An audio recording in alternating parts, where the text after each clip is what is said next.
Hey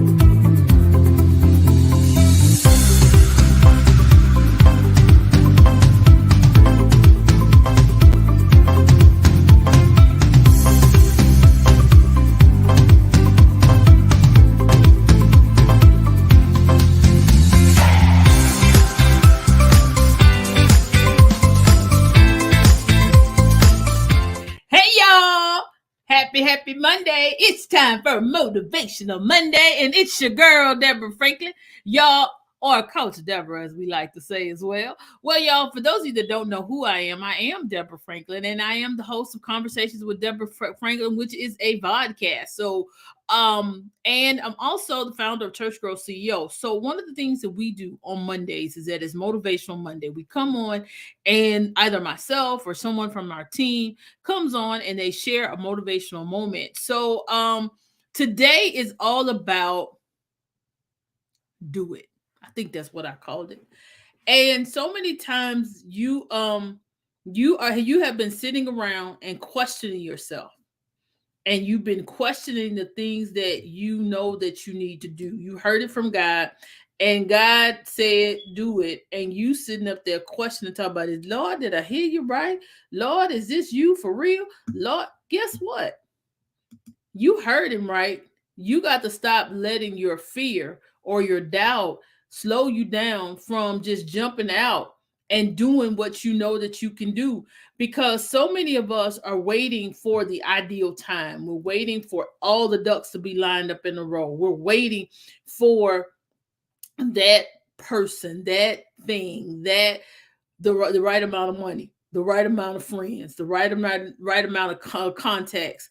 Let me tell you, if you wait around till you have everything, guess what? You still might not do it. So sometimes we just have to take that leap of faith and just jump out and do it, because I had this idea.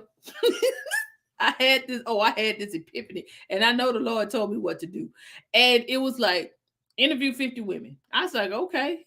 But then I was like, my schedule is crazy. How am I supposed to do it?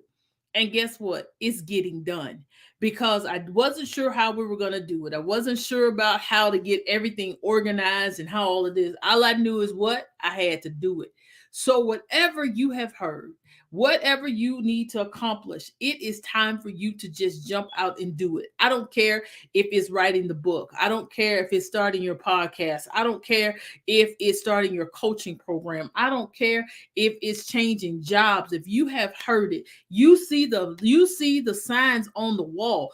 And let me tell you a book that helped me a lot with this. And it sounds crazy, but for those of you that have been doing some things for a while, I know you've heard of it. It's an old book, but I promise you, the skills and the traits that they're telling you to use is still good now. And it's called Who Moved My Cheese? Yes, I said it. Who Moved My Cheese? It is an excellent book about change. And again, that's why we fail to do what we have heard God tell us to do, because we are afraid of change. And when you start seeing things changing all around you, changing in every direction, but you're still the same, there's a problem. You have got to learn how to take that leap and don't get comfortable, because you will get left behind if you are not ready to, like we talked about last week, if you're not focused on making it to that level, the next level, if you're not focused on doing that next thing, you are going to miss that opportunity that you have been waiting for, because you weren't ready to change. You weren't ready to get out of that situation that you were in. You weren't ready to leave that job. And the crazy part, it's past time that you leave that job. It's past time for you to take that leap to move out of that apartment into a house. But the thing is, you haven't even started to look at it. You heard it from God. Now, I'm not saying go quit your job tomorrow. That is not what I said. That is not what I said. What I'm saying is that you have got to start making those plans, start putting things in action. Stop doubting yourself. Stop staying stagnant because you're doubting every move. You're thinking, oh, I don't sound like this person. I don't do this like that person. And you're not supposed to. You are supposed to be you, authentically you. And again, you need to just do it. Don't be afraid of the change. Get that book. I promise you, reading about him and her will definitely change your life. Read Who Moved My Cheese. And because we are those people, we are holding on to things that we should have let go. It's almost like you put yourself in the cage. But the crazy part, the cage door is open. The cage door is open. The cage door is open, but you are so afraid of what's going on, you don't see that it's open. Yeah, it might be a small opening. Yeah, it might not look as clear as you think. But guess what? The cage door is open. It is time for you to fly out of that cage and do everything that you have been called to do, and stop being afraid to do it. And yes, I do know sometimes you got to operate in fear. Sometimes you got to show up when nobody else is there. Sometimes you're going to feel like you're the only one in the ring. Sometimes you're going to feel like you're the only person that you got to try, you trying to make ends meet and they flying in the air and you trying to figure out like, Lord Jesus, you told me to do this. But you have got to do it. Again, you're going to have to do it scared. You're going to have to do it in fear. You're going to have to do it because if you get stuck, let me go back to him and her. You get stuck and you see that the cheese is smelling and the cheese ain't good, but everybody else has moved on to the new cheese and you still trying to make the old cheese work. That's not going to do it. That's not going to do it. And yes, stop answering God with excuses. Don't be like the lame man at the pool of Bethesda. Yes, Amy, absolutely. You are making excuses for everything. I can't get healed because I don't have nobody to put me in. I can't get healed because the waters are not troubled. I can't get this business because I don't have no money. You ain't even done the free stuff yet. Yeah, I said it. You ain't done the free stuff yet. Getting an EIN is free, y'all. Talking to somebody that's already doing it is free. All you got to do is ask the question. And a lot of us are missing things because we are afraid to ask. You want to know how I know that? Because I'm that person. I'm that person that is hard for me to ask for help. I'm that person that is hard for me to even ask people to show up for me. But that's because I heard Pastor Mike say this on the TV today. When you're so used to helping everybody else win, it's hard for you to receive the compliment or to ask for how you're supposed to win. You know, and so that's why I'm saying, y'all, come out of that. Come out. You got to change your mind and know that, yes, Rack Shack and Benny had to get it into the fire before God showed up. Yeah, that's really Shadrach, Meshach, and Abednego. That's what it is. They had to get in the fire before God showed up. And some of us, y'all, God ain't showing up until we in the fire. That's real. Sometimes because some of y'all are so, let me just be real. Some of y'all so blazing that y'all would not give God the glory for what he's bringing you through. But in another sense, God is going to let you get in that fire so you can increase your faith of where you need to be, because you got the faith to start it. But God said, I'm getting ready to let you have a little bit more, I need to increase this fire for you to even be able to walk out and be even stronger. So you are bold to operate in who you've been called to be, because you know you know that you are a chosen generation. You are a chosen business. You are a chosen leader. You are a chosen pastor, prophet, teacher, caller. You have been chosen for this. And we're operating in all of the fivefold ministries. You have been chosen for this. And the crazy part, yes, you are still an entrepreneur and you have been chosen for this. Because you are chosen, it's not going to be easy. No, people are not going to believe in you. Yes, they're going to talk about you. Yes, they're going to stab you in the back. Yes, Everything is not going to look like it should. Yes, you're going to have to fight for your name. Yes, you're going to have to defend yourself. Yes, you're going to have to be exactly who you are so people can see you and get used to you. Because believe it or not, they may not comment, they may not say nothing, they might even sit next to you on the bus, they may sit at your job, but people are watching you. They are watching you. They know how much you have grown. They know how much you have done, how much you have had to do. They have been waiting for the ideal moment to actually be able to work with you, be able to talk to you, or be able to give you that opportunity that you seek and desire. That's why you got to show up. Yes, Mike, do the free stuff. You have got to really start to show up for yourself. It's not about numbers. It's not about impressing anybody. It's called show up for yourself. Are you really afraid of losing? Are you scared of winning? Winning brings what winning. That's real. Some of us self-sabotage ourselves because we are scared of that next step. We are scared of success, especially if you've never experienced it or you have been around people that have had success and you didn't like what it did to them. And in your mind, I don't want that because I'm not going to be like that. But let me tell you what you have to do. You ain't got to be like them because that's what you have been called to, a different level of success. You have been called to a different level of greatness.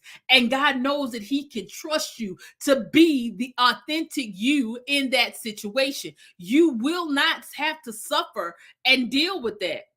And yes, they are going to say everything is a sales pitch. Absolutely. Let me tell y'all something. Pretty much everything is a sales pitch. We sell every day. We sell our personalities, we sell who we are, we sell what we do, we sell our friendships, we sell our personalities. But you have to be true to you. And the thing is, God is going to tell you when to and when not to speak. God is going to tell you who to and not to give that information to. Now, let me tell you what the challenge is when God tells you to speak to somebody and then you like, oh, Jesus, you sure? You want me to talk to them? I promise you that's a challenge. You want to know how I know? Me. And a lot of times people say, Debbie, you talk to everybody. I do, but not about myself, not about my, let's say, not about my traits, not about what I can do for them. I do talk in general. I talk in generalizations and I just sit back and listen. And then people say, well, I didn't even know you did that. You're right. Probably because I didn't tell you. And then I think back, how much have I missed? Or how much have I left on the table because I didn't speak up about who I was and what I do? And I want you to think about that. And I really want you to go out and get that book, Who Moved My Cheese? And I promise you it will change your life. And I want you to know that you have been chosen and called for this. And you have to do what? Just go out and do it and try it. And don't be afraid of change. If you stay focused in those areas, you're going to start seeing things move in a different way for you. And I want you to know that you all that in a bag of chips. If nobody told you that today, let me tell you, you all that in a bag of chips. I want you to know that you are special. You are loved. You have a promise over your life, and if you are still here, you still have time to do it. Oh, yes, Amy, the Pi Day fundraiser. Y'all be on the lookout because Church Girl CEO is doing this big thing for March. Let me tell y'all, we have been challenged by our fundraiser department of Church Girl CEO that all of us that are on the board, including myself, are responsible for $100. But this is the caveat. If for every $100, somebody on the board, including myself, will get a pie in the face. Now, it doesn't matter what you give, it's just $3.12. So as that ticker goes up, it builds up. Once we reach $100, then somebody on the board has to get slapped in the face with a pie. Now, this is the other piece that I was a little shaky on talking about. If you want to say that you want that pie to go to me, you have to give. You have to give. If you give $100, you get to tell. You get to say which board member gets the pie in their face. And if you want a list of the board members, I will post them later. Because I know Amy's on the board. Tracy Dabney Short is on the board. Let me see. There's a couple other people, but I need to check with them to see if I can really put it out there like that. So, but everybody that is on the board can be pied in the face. So again, if you give a flat out $100, you'll be able to designate who that pie hits in the face. Now, for me, I will be no, for me. If you give $100 and you say that pie has to go in my face, I will be designating two of my students, and we're going to tape it live during lunch on Pie Day at school. So we have a big Pie Day activity scheduled with my students. So I've already told them that. Oh, I haven't told the kids, but we've already planned out we're going to look at where my area is going to be. So it's okay. I don't have to sit in the chair if you don't want me to. But if you do, we will be sitting in the chair, and whatever pie you designate, we will be recording it, and you already know I will come live, so you can see me get hit in the face with the pie. But all right, guys, I love you to life, and ain't nothing you can do about it. I want you to have a great one. You can move the cheese, but you can't move out of the way of the pies fly. Absolutely. Absolutely. So, y'all, it's been fun. It's been real. I love you to life, and ain't nothing you can do about it. I hope to see you. Make sure you subscribe to our YouTube channel so you can get more information. We're going to be doing more with our YouTube channel starting in the third quarter. So make sure that you already got your subscription and spread the word. Go ahead. I don't know if I need to tell y'all that. If you want me to be hit in the face with the pie, you got to specify with that $100. And oh yeah, and all the funds that we raised during this Pie Day fundraiser is going towards our missions program and our scholarship program. So those of you that know that we were able to give 2 scholarships on last year, and our goal is to be able to give 2 more this year. Well, all right, guys, I gotta go. I think I got a class to teach. Talk to you later. Have a great one. Peace.